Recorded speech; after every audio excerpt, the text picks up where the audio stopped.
இப்போ துளசியை கூட எதிர்க்கவே எல்லாம் ரொம்ப கேவலமாக சொல்லியிருக்காங்க. அருப்பி, குண்டி, கை ஊனம், நொண்டி. இது வந்து அந்த ஊனம் வந்து பிரச்சனை கிடையாது. அந்த ஊனமாக இருந்தாலும் அதை சாதிக்கிறாங்க பார்த்தீங்களா, அதுதான் முக்கியம். Sivasankari talks presents Arasi awards 2026.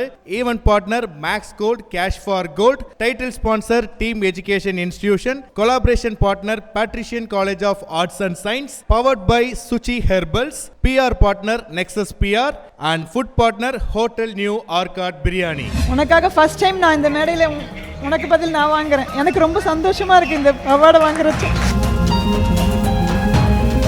நான் ஸ்கூல் படிக்கும் போது எல்லாரும் லெஃப்ட் ஹேண்ட் வந்து கொஞ்சம் சுருங்கி இருக்கும். அதை பார்த்துட்டு எல்லாம் ஏலியன் தான் கூப்பிடுவாங்க. ஒரு தினக்கூலியோட பொண்ணு டாக்டர் ஆக முடியாது அப்படின்னு சொன்னாங்க. அவங்க எல்லாருக்குமே இப்போ நான் வின் பண்ணியிருக்க 46 இன்டர்நேஷனல் மெடல்ஸும் இப்போ நான் ஃபைனல் இயர் வெட்டரி மெடிசன் படிச்சுட்டு இருக்கிறதும் தான் ஒரே பதிலாக இருக்கும். எங்கள் அப்பா ஒரு தினக்கூலி. சின்ன வயசில் 2 பேரையும் கையை பிடிச்சி கவர்மெண்ட் ஸ்டேடியம் கூட்டு போவாங்க. எல்லாரும் சொன்ன விஷயம், பொம்பளை பிள்ளைங்களை எதுக்குப்பா கிரவுண்டு கூட்டு வர, ஒன்றுமே இல்லாமல் போகுதுங்க, மூஞ்சுக்கு முன்னாடியே உங்களால் இது சாதிக்க முடியாதுன்னு சொன்னவங்க தான் அதிகமாக இருந்தாங்க. அதனோட பதிலாக ஒரு முறை 2 முறை இல்லை, தொடர்ந்து அந்த பொண்ணு கை ஊனம், அவங்க கடைசியில் அந்த 2வது கையும் உடஞ்சிட்டு எதுக்குமே லாய்க்கு இல்லாமல் போகிறாங்கன்னு 2 பேரும் விளையாட போகிறச்சு அவங்க எதிர்க்க சொன்னவங்க தான் நிறைய பேர். சின்ன வயசுல கூட படிக்கிற பசங்களாம் நாங்கள் வந்து சண்டேலாம் 10 மணிக்கு எழுந்திருக்கோம், நாங்கள் வெளியிலலாம் போனோம் அப்படிலாம் சொல்லும் போது எனக்கு தோணும், அப்பாவுக்கு நம்மளை பிடிக்கல போல இருக்கு, அதனால தான் நம்ம டார்ச்சர் பண்ணுறாரு, நம்ம கை இப்படி பிறந்துட்டனால தான் அப்பாவுக்கு பிடிக்கல. சின்ன வயசுல எப்படியாவது வளர்ந்து பெரிய ஆளாகி அப்பாவை பழி வாங்கணும். குடிசை வீட்டில் தான் வளர்ந்தோம். மழை எல்லாத்துக்குமே அந்த குடிசை ஓட்ட வழியாக தண்ணி வரும். நானும் துளசியும் சேர்ந்து பாத்திரத்தில் தண்ணி ரொப்பிட்டே இருப்போம். பேட்மிண்டன் வந்து ரொம்ப காஸ்ட்லியான ஸ்போர்ட். ஸோ அப்படி ஒரு ஸ்போர்ட்டில் இருந்துக்கிட்டு அடுத்த வேளை சாப்பாட்டுக்கே கஷ்டமாக இருக்கிற சுச்சுவேஷனில் ஏஷியா முடிச்சு வந்தா ஏர்போர்ட்லேருந்து இறங்குறாங்க. அவங்க அப்பா தான் ரிசீவ் பண்ணுறாங்க ஏர்போர்ட்டில். எங்களுக்காகவே பெண்ணின் வலிமைக்கும் தன்னம்பிக்கைக்கும் இலக்கணமாக திகழும் செல்வி துளசிமதி முருகேசன் அவர்களுக்கு அரசி அவார்ட்ஸ் 2026 சாதனை சிகரம் வீர மங்கை விருது வழங்கி பெருமிதத்துடன் கௌரவிக்கிறது சிவசங்கரி டாக்ஸ். நான் வந்து 2023 தான் பாரா பேட்மிண்டன் விளையாடவே ஆரம்பித்தேன். இந்த 2 இயர்ஸில் நான் இது வரைக்கும் 21 கண்ட்ரீஸ் போய் 46 மெடல்ஸ் வின் பண்ணியிருக்கேன். இதில் 22 கோல்டு மெடல்ஸ், 14 சில்வர் மெடல்ஸ், அப்புறம் 10 பிரான்ஸ் மெடல்ஸ் வின் பண்ணியிருக்கேன். இந்த 23 வயசில் பேரலிம்பிக்ஸில் சில்வர் மெடல் வின் பண்ண ஃபர்ஸ்ட் இந்தியன் உமனாக இப்போ உங்கள் முன்னாடி இன்னும் பேசிகிட்டு இருக்கேன். அதுக்காக நம்ம ஹானரபிள் பிரசிடென்ட் கிட்ட அர்ஜுனா அவார்டும் வாங்கியிருந்தேன். நான் வந்து காஞ்சிபுரத்தில் ஒரு லோயர் மிடில் கிளாஸ் ஃபேமிலிலேருந்து வரேன்.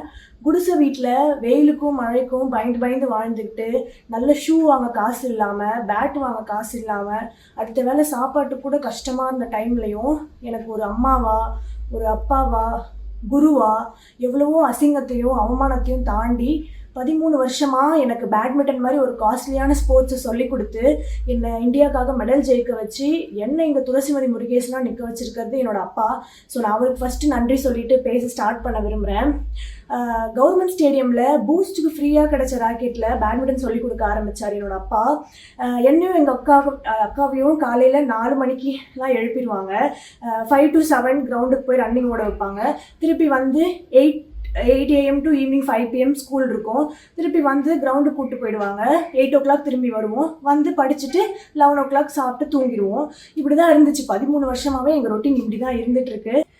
சின்ன வயசில் ஸ்கூல் படிக்கிற பசங்க, என் கூட படிக்கிற பசங்களாம் நாங்கள் வந்து சண்டேலாம் 10 மணிக்கு எழுந்திருப்போம், நாங்கள் வெளியிலலாம் போனோம் அப்படிலாம் சொல்லும் போது எனக்கு தோணும், அப்பாவுக்கு நம்மளை பிடிக்கல போல இருக்குது, அதனால தான் நான் இப்படி டார்ச்சர் பண்ணுறாரு, நம்ம கை இப்படி பிறந்துட்டனால தான் அப்பாவுக்கு பிடிக்கல அப்படின்லாம் நினச்சிருக்கேன். சின்ன வயசில் எப்படியாவது வளர்ந்து பெரிய ஆளாகி அப்பாவை பழி வாங்கணும் அப்படின்னு நினச்சிருக்கேன். ஆனால் இப்போது வளர்ந்து நம்ம அச்சீவ் பண்ணும்போது தான் தெரியுது, ஒரு உமனாக இந்த சொசைட்டியில் எவ்வளோ இண்டிபெண்ட்டாக ஸ்ட்ராங்காக இருக்கணும்னு அப்பா கஷ்டப்பட்டுருக்காருன்னு. சின்ன வயசுல என்னையும் எங்கள் அக்காவையோ கையை பிடிச்சி எங்கள் அப்பா கிரவுண்டுக்கு கூப்பிட்டு போகும்போது எல்லாரும் சொன்னாங்க, பெண் பிள்ளைங்க எதுக்கு ஸ்போர்ட்ஸு, படிக்க வையே, இதுங்க விளையாட்டுலையும் இல்லாமல் படிப்புலையும் இல்லாமல் வேஸ்ட்டாக தான் போகுதுங்க, பொண்ணுங்க தானே கல்யாணம் பண்ணி வேறு வீட்டுக்கு போகிறாங்க, எதுக்கு செலவு பண்ணுற அப்படின்லாம் சொன்னாங்க.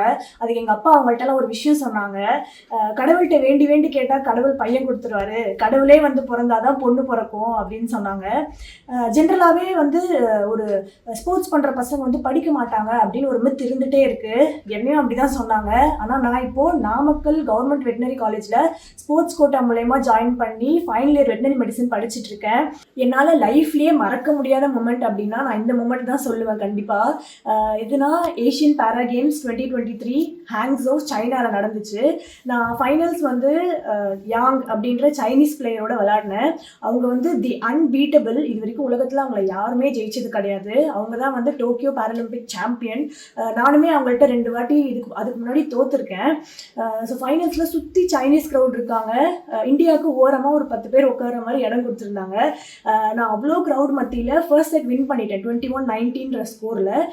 செகண்ட் செட்டில் நான் 5, அவங்க 16. இன்னும் 4 பாயிண்ட் எடுத்திருந்தாங்கன்னா மேட்சே முடிஞ்சிருக்கும், தேர்ட் செட் போயிருக்கோம். என் பின்னாடி இந்த கோச்சஸுமே அதான் நினச்சாங்க, மொத்த க்ரௌடுமே அதான் நினச்சாங்க.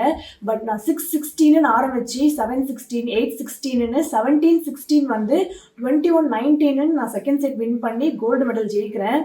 என் கழுத்தில் கோல்டு மெடல் சைனா ஸ்டேடியமில் எனக்காக நம்ம தேசிய கொடி ஏற்றுறாங்க, நம்ம நேஷ்னல் ஆந்தம் பாடப்படுது.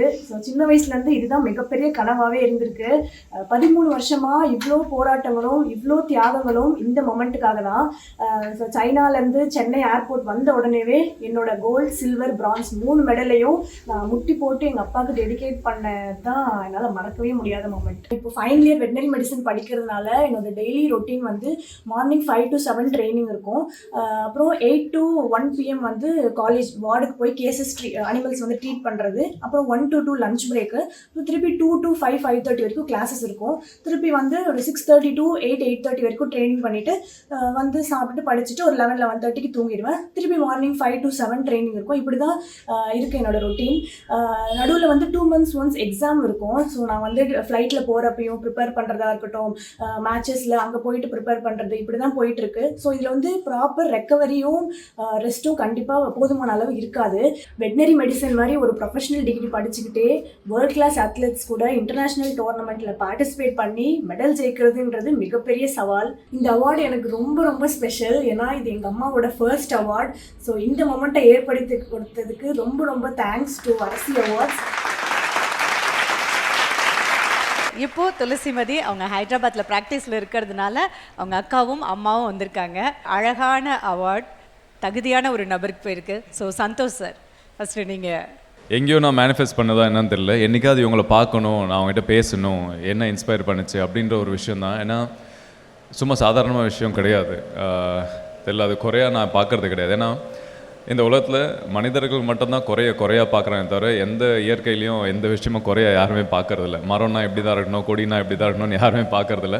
ஒரு குழந்தைக்கு இருக்கிற திறமையை அதை தட்டி கொடுத்து நீ இதை பண்ணு அப்படின்னு சொன்னீங்கன்னா கண்டிப்பாக எல்லாருமே ஒரு லெஜெண்டாக வந்து மாறுவாங்க. அவங்கவுங்க ஃபீல்டில் அவங்கவுங்க திறமையில் வந்து கண்டிப்பாக ஒரு பெரிய எடுத்துக்காட்டாக வருவாங்க. ஸோ அதுக்கு பெரிய உதாரணமாக நீங்கள் நிற்கிறீங்க. ஸோ இந்த நேரத்தில் துளசிமதி முருகேசன் நம்ம கூட விர்ச்சுவலாக, அதாவது வீடியோ கால்லேருந்து இணைஞ்சிருக்கிறாங்க. துளசி, சந்தோஷ் சார் உங்களுக்காகவே ரொம்ப ஸ்பெஷலாக அக்செப்ட் பண்ணி உங்களுக்கு கொடுக்கணும்னு ஆசைப்பட்டு வந்தாங்க. சார் பார்த்துருங்க. ஹாய் துளசி, எப்படி இருக்கீங்க? நல்லா இருக்கீங்களா? ரொம்ப சந்தோஷம், ரொம்ப பெருமை எனக்கு உண்மையாகவே உங்களுக்கு இங்கே அவார்டு கொடுக்கறதுல. உங்களை சந்திக்க முடியலன்ற அந்த கஷ்டம் இருந்தாலுமே ஏதோ ஒரு மூலியமாக உங்களுக்கு வந்து ரீச் ஆகுது அப்படின்றது வந்து எனக்கு ரொம்ப சந்தோஷம். வாழ்த்துக்கள். இன்னும் நிறைய விஷயங்கள் வந்து உங்களுக்கு சேரணும், நிறைய பாராட்டுகள் உங்களுக்கு சேரணும். ஸோ உங்கள் கஷ்டத்துக்கு, உங்களோட டெடிகேஷனுக்கு உண்டான ரெக்கக்னிஷன் கிடச்சிச்சு. பட் இருந்தாலும் பத்தாது, இன்னும் உங்களை மாதிரி நிறைய பேர் வரணுன்றதுக்காக நீங்கள் இன்னும் பாடுபடணும்னு நான் வாழ்த்துக்கிறேன். நன்றி. தேங்க்யூ தேங்க்யூ தேங்க்யூம்மா.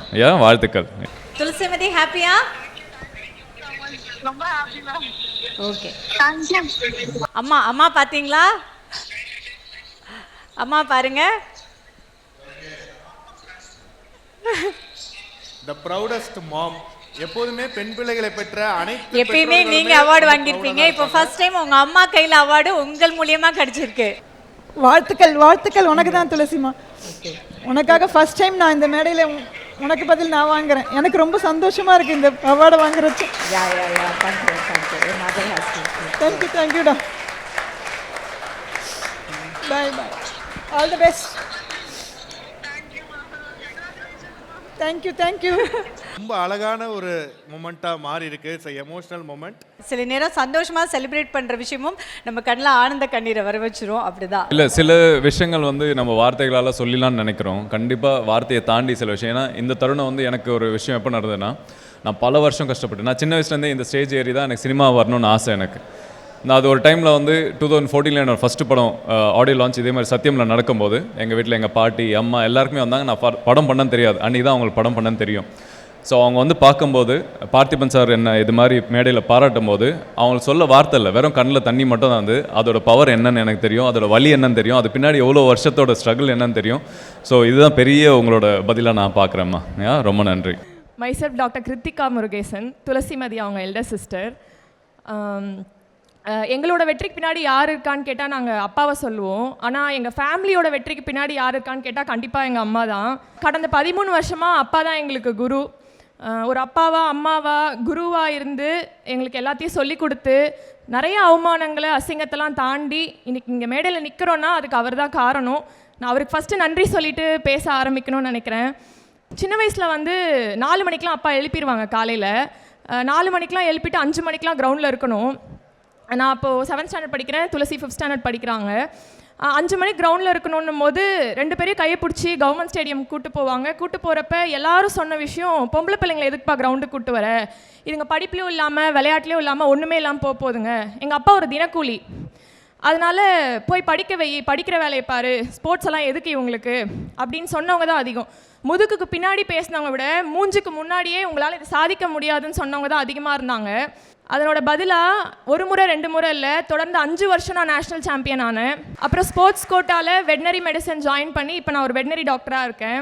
ஸோ அவங்க அதை சொன்னாங்க. ஆக்சுவலி எம்பிபிஎஸ் படிக்கணும் போது தான் ஹியூமன் அனாட்டமி மட்டும் தெரிஞ்சால் போதும். ஆனால் வெட்னரி டாக்டர்னா நாய், பூனை, சிங்கம் எல்லா அனிமல்ஸோட ஹியூமன் அனாட்டமியும் படிக்கணும். ரொம்ப கஷ்டமான ஒரு படிப்பு. நீங்கள் சொன்னீங்க அவங்களுக்கு பேச முடியல. அந்த டே ரொட்டீன். ஆக்சுவலாக நாங்கள் குடிசை வீட்டில் தான் வளர்ந்தோம் குழந்தையிலேருந்தே. வெயில் மழை எல்லாத்துக்குமே அந்த குடிசை ஓட்ட வழியாக தண்ணி வரும். நானும் துளசியும் சேர்ந்து பாத்திரத்தில் தண்ணி ரொப்பிட்டே இருப்போம். அடுத்த வேளை சாப்பாட்டுக்கு கஷ்டப்பட்டுருக்கோம். பேட்மிண்டன் வந்து ரொம்ப காஸ்ட்லியான ஸ்போர்ட்.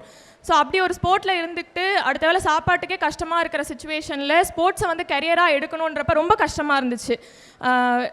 நெக்ஸ்ட்டு டோர்னமெண்ட்டுக்கு போகணுன்னா 4 months முன்னாடியே நம்ம காசெல்லாம் சேர்த்து வச்சு அதுக்காக வந்து நம்ம எக்ஸ்பென்ஸ் எல்லாத்தையும் செலவு பண்ணி நம்ம ரெடி பண்ணுற மாதிரி இருக்கும்.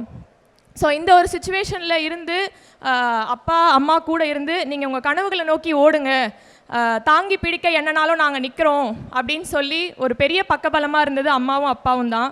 நான் அவங்களுக்கு இந்த இடத்துல ரொம்ப பெரிய தேங்க்ஸ் சொல்லிக்கிறேன். பெண் குழந்தை ஸ்போர்ட்ஸுக்கே விட மாட்டாங்க. அதுலேயும் அவங்களுக்கு ஒரு கை வந்து ஒரு குறைபாடோடு இருக்கும்போது அதை நிறையா மாற்றி மெடலாக மாற்றி காமிச்ச ஒரு தாய் தகப்பன் தான் அவங்க. நீங்கள் அதை பற்றி சொல்லுங்கம்மா. என்ன சொன்னாங்க குழந்தையில இருக்கும்போது துளசிமதியை, இப்போ நீங்கள் என்னவா அதை மாற்றிருக்கீங்க? குழந்தைங்க 2 பேரும் கிரவுண்டுக்கு போய் விளையாடுற அவங்க அப்பா அழைச்சின்னு போகிறச்ச எல்லாரும் சொன்ன முதல் வார்த்தை 2 பொன் பிள்ளைகள், இவங்க வந்து என்ன பண்ண போகிறாங்க, சாதிக்க போகிறாங்க. கடைசியில் அந்த பொண்ணு கை ஊனம், அவங்க கடைசியில் அந்த கை 2வது கையும் உடஞ்சிட்டு எதுக்குமே லாய்க்கு இல்லாமல் போகிறாங்கன்னு அவங்க 2 பேரும் விளையாட போகிறச்ச அவங்க எதிர்க்க சொன்னவங்க தான் நிறைய பேர். சொந்தக்காரங்க மட்டும் இல்லை, எல்லாருமே. நான் அப்போவே அவங்க அப்பா தான் எல்லாமே அவங்களுக்கு. அவங்க அப்போ சொன்னது தான், நீங்கள் யார் எது சொன்னாலும் சரி, அவங்க அப்பா எல்லாமே அவங்க கூடவே இருந்து தினமும் நான் என்னை விட அவங்க அப்பா தான் அவருக்கு எல்லாமே. அப்பா அம்மா எல்லாமே குரு தெய்வன்ற மாதிரி எல்லாமே அவங்க அப்பா தான். காலையில் எழுந்தாருன்னா குழந்தைங்க கூடவே ட்ராவல் பண்ணுவார். காலையில் எழுந்து குழந்தைங்கள ரெடி பண்ணி கிளம்பி 5 மணிக்குனா 5 மணிக்கு அவங்க ரெடியாக இருக்கணும். திருப்பி 7 மணிக்கு 7 மணிக்கு வந்தாங்கன்னா திருப்பி ரெடி ஆகிட்டு ஸ்கூலுக்கு கிளம்பணும். ஸோ இதெல்லாம் நான் கூட இருந்து அவங்க கூட நான் பக்கபலமாக இருந்திருக்கேன். மற்றபடி எல்லாமே அவங்க அப்பா தான் அவங்க எல்லாமே. இப்போ வரைக்குமே ப்ரீகேஜிலேருந்து இப்போ 12th முடிக்கிற வரைக்கும் அகைன் காலேஜ் இப்போ வரைக்குமே இதே தான் ஓடின்ட்டுருக்கு. அவங்களுக்கு ரொம்ப கஷ்டமான சூழ்நிலை நடந்திருக்கும். அதுக்கப்புறமா இப்போது அவள் வந்து ஏஷியா முடித்து வந்தால் ஏர்போர்ட்லேருந்து இறங்குறாங்க. அவங்க அப்பாவை பார்த்து ரிசீவ் பண்ணுறாங்க. அவங்க அப்பா தான் ரிசீவ் பண்ணுறாங்க ஏர்போர்ட்டில். அந்த இதை எங்களால் தாங்கவே முடியல. ஏர்போர்ட்டில் எல்லாருமே ரிசீவ் பண்ணுறாங்க. எங்களுக்காகவே ப்ரெஸ்ஸில் இருந்துலாம் வந்திருக்காங்க. அவங்க அப்பாவோட கழுத்தில் அந்த மெடலை போட்டு ரொம்ப சந்தோஷமாக இருந்தது. அந்த இடத்த நாங்கள் இது வரைக்கும் நினச்சி பார்க்கவே இல்லை. இப்போ டிவிலையோ யூடியூப்பில் எல்லாத்துலேயும் மற்றவங்க எல்லோரும் பார்க்குறச்சே அவங்களுமே நினைப்பாங்க இல்லையா, எப்படி நாங்கள் நினச்சதெல்லாம் முறியடித்து இவ்வளோ பெரிய ஆளாக இருக்காங்கன்றச்ச எவ்வளோ பேர் சொன்னாங்களோ அவ்வளோ பேருக்கும் இது ஒரு வித்தியாசமாக இருந்திருக்கும். ரொம்ப என்ன சொல்கிறது, அதுக்கு ரொம்பவுமே பொறாமையாகவும் இருந்திருக்கலாம். நாங்கள் இதில் வந்து ரொம்ப கஷ்டப்பட்டிருக்கோம். அவரை பொறுத்த வரைக்கும் அவங்க அப்பாவும் நானுமே இதை ரொம்ப பல பிரச்சனைகளை தாண்டி வரும். இது வந்து பணம் மட்டும் இல்லை, பணம் புகழ் எல்லாமே வர்றதுக்கு நாங்கள் ரொம்ப கஷ்டப்பட்டுருக்குறோம். இப்போ நல்ல நிலைமையில் என் குழந்தையால் நல்லா இருக்கிறோம். கணவன் மனைவியாக என்ன விஷயங்கள்லாம் தியாகம் பண்ணியதான் நினைக்கிங்கம்மா? ஏன்னா எனக்கு நீங்கள் சொன்னதை வச்சு புரிஞ்சுக்க முடியுது. பிள்ளைங்களை வளர்க்குறதுக்கு உயிரை கொடுத்து வளர்த்துருக்கீங்க. நாங்கள் ரொம்ப கஷ்டப்பட்டிருக்கோம் மேடம். ரொம்ப கஷ்டத்தில் இருந்து சாப்பாடுக்கு கூட ரொம்ப வழி இல்லாமல் நானும் அவரும் சேர்ந்து குழந்தைங்க சாப்பிட்ணும், குழந்தைங்க நல்லா இருக்கணும். சொத்து சேர்க்கறதெல்லாம் எங்களுக்கு அவசியமே கிடையாது. முதல்ல குழந்தைங்களோட உடம்பு நல்லா இருக்கணும், அதுங்க ஆரோக்கியமாக இருக்கணும், படிக்கணும், ஸ்போர்ட்ஸில் இருக்கணும், எல்லோரும் மதிக்கிற மாதிரி இருக்கணும். எல்லாருக்கும் எங்கள் குழந்தைங்கள நாங்கள் ரெகனைஸ் பண்ணணுன்றதை நாங்கள் நினச்சோம். ஓகே அம்மா, இந்த மேடையில் நீங்கள் தான் இன்றைக்கி மக்களுக்கு சொல்ல முடியும். பெண் குழந்தைங்கள பாடி ஷேமிங் பண்ணுறது நிறையவே இருக்கக்கூடிய இடத்துல இதெல்லாம் பேசாதீங்க பண்ணாதீங்க அப்படின்னா நீங்கள் என்னென்ன வார்த்தைகள்லாம் சொல்லுவீங்கம்மா? துளசியை கூட ரொம்ப எதிர்க்கவேலாம் ரொம்ப கேவலமாக சொல்லியிருக்காங்க. அதான் அவள் சொல்கிறச்ச கருப்பி, ரொம்ப குண்டாக இருக்காங்க, குண்டி, அது மாதிரி இதுவாக சொல்லுவாங்க, கை ஊனம், நொண்டி, அந்த மாதிரிலாம் சொல்லியிருக்காங்க. இது வந்து அந்த ஊனம் வந்து பிரச்சனை கிடையாது. அந்த ஊனமாக இருந்தாலும் அதை சாதிக்கிறாங்க பார்த்தீங்களா, அதுதான் முக்கியம். எப்படி இருக்கணுன்றது முக்கியம் இல்லை, சாதிக்கிறது தான் முக்கியம் வாழ்க்கையில். எந்த துறையாக இருந்தாலும் சரி, அந்த துறையில் நம்ம முன்னேறி சாதிக்கணும், அதுதான் முக்கியம். இதை வந்து நம்ம சொல்லணும்னு கிடையாது. ஊனன்றது மனசில் இருக்கக்கூடாது, ஊனம் வெளியில் இருக்கலாம், யார் வேணாலும் எப்படி வேணாலும் சாதிக்கலாம். ஆனால் அந்த ஊனமாக இருக்கிறவங்க பிள்ளைங்களை சாதிக்கிறது ரொம்ப பெரிய விஷயம். நார்மல் கேட்டகரியை விட இப்போ ஊனத்தில் தான் வந்து ஏஷியன்லேயோ ஒலிம்பிக்லேயோ வின் பண்ணிட்டு வந்திருக்காங்க. அப்படி இருக்கிறச்ச ஊனன்றது ஒரு பெரிய விஷயமே இல்லை. அதை யாருமே நீங்கள் சொல்கிறது நம்மளை திட்டிக்கிற மாதிரி தான். ஸோ அம்மா சொல்லியிருந்தாங்க சின்ன பசங்களுக்கு என்ன பண்ணணும்னு தெரியாது அப்படின்ற விஷயம். அவங்களுக்கு கைட் பண்ணலாம், தப்பு கிடையாது. பட் என்னோட படத்தில் கழுவத்தி முருகனில் வந்து அங்கே தாழ்த்தப்பட்ட மக்கள் எல்லாமே இருப்பாங்க ஊரில். ஸோ ஏதோ தினக்கூலி, ஸ்கூல் போனால் பசங்களை படிக்க விடாமல் ஏதோ வேலைக்கு அனுப்புவாங்க. ஸோ நான் கஷ்டப்பட்டு அவங்கள படிக்க வைக்கிற மாதிரி ஒரு கேரக்டர், அதில் ஒரு போராளியாக இருப்பேன். நான் நல்ல ஒரு போஸ்டிங் கிடச்சும் போகாமல் அந்த ஊர் மக்களுக்காக போராடி எல்லாரையும் படிக்க வச்சு ஒரு பதவிக்கு அனுப்பணும் அப்படின்ற ஒரு கேரக்டர் இது. பூமிநாதன் அந்த கேரக்டர் பேர். ஸோ அவர் சொல்லுவார், நம்ம படிக்கிறது வந்து வெறும் பதில் சொல்கிறதுக்காக மட்டும் இல்லை, கேள்வி கேட்டாலும் அந்த பதில் சொல்ல முடியாத அளவுக்கு நம்ம கேள்வி இருக்கணும் அப்படின்ற விஷயத்துக்காக நம்ம படிக்கணும் அப்படின்ற விஷயம் தான் அது. ஸோ டெஃபினெட்லி நீங்கள் சொன்ன விஷயம் உண்மைமா. குழந்தைகள் தெரியாது, அவங்கள படிக்க வச்சு அதுக்கப்புறம் ஆளான பிறகு அவங்களுக்கு என்ன ஆசை இருக்கோ அதுக்கு உண்டான கைடன்ஸ் கொடுக்கணும்னு நான் நினைக்கிறேன். அண்ட் பேரண்டிங்கிறது எவ்வளோ பெரிய சாக்ரிஃபைஸ், பெரிய எடுத்துக்காட்டாக உதாரணமாக நீங்கள் இருக்கீங்க. இது சாதாரணமான விஷயம் கிடையாது. பிக் ரெஸ்பெக்ட் அண்ட் தெரியல, இது ரொம்ப சந்தோஷமான தருணம், ஒரு ஆனந்தத்துக்கு உண்டான ஒரு தருணமாக நான் பார்க்குறேன். நீங்கள் நினச்சி பாருங்களேன், வாழ்க்கையில் நான் சொன்ன மாதிரி ஏதாவது ஒரு அடிப்படலைன்னா நம்ம உருப்படுவோமா? கண்டிப்பாக கிடையாது. என்றைக்காவது அந்த வலி தெரியணும், இல்லைனா நம்மளை வந்து அது ஒரு இடத்துக்கு வந்து தள்ளணும். ஸோ இதுக்கு மேலே விழுந்தால் அவ்வளோதான், அதுக்கப்புறம் நம்ம மீண்டு வரதுக்கு ஒரு டைம் இருக்கு இல்லையா? ஸோ நம்மளை இகழ்ந்து பேசுகிறவங்களையும் ஆக்சுவலாக நன்றி சொல்லிட்டு போகணும். ஏன்னா அவங்க இகழலைன்னா கண்டிப்பாக நம்மளோட திறமை என்ன நம்ம பார்க்காமலே போயிருப்போம். ஸோ அவங்களுக்கும் பெரிய நன்றி நான் சொல்லிக்கிறேன். என்னோடய லைஃப்பில் நிறைய பேர் இன்றைக்குமே சொல்லிட்டு இருக்காங்க, சினிமா வந்து மேபி ஒரு ஆல்டர்னேட்டாக வச்சுங்க, வேறு வேலை பண்ணுங்க, இது மாதிரி தொடர்ந்து இருந்துகிட்டே தான் இருப்பாங்க. உங்கள் வீட்டில் இருப்பாங்க, சொசைட்டியில் இருப்பாங்க, உங்கள் ஃப்ரெண்ட்ஸாக கூட இருக்கலாம், உங்களை டிமோட்டிவேட் பண்ணுறதுக்கு இருப்பாங்க. அந்த டிமோட்டிவேஷன் ஒன்றுமே கிடையாது, உங்களை மோட்டிவேட் நீங்களே பண்ணிக்கிறதுக்காக தான். Huge thanks to Sivasankari ma'am. ஏன்னா துளசி இங்கே இல்லை, ஹைதராபாத்தில் நேஷனல் மீட்காக அவங்க போயிருக்காங்க, நேஷனல் சாம்பியன்ஷிப் அட்டன் பண்ணுறதுக்கு. அவங்க அங்கே இல்லைனாலும் பரவாயில்லன்னு சொல்லிட்டு எங்களோட அரசியை ஆனர் பண்ணுறதுக்காக எங்களை கூப்பிட்டதுக்கு ரொம்ப ரொம்ப thanks. Sivasankari talks presents Arasi awards 2026. Event partner Max Gold cash for gold. Title sponsor team education institution. Collaboration partner Patrician college of arts and science. Powered by Suchi Herbals. PR partner Nexus PR and food partner Hotel New Arcade Biryani.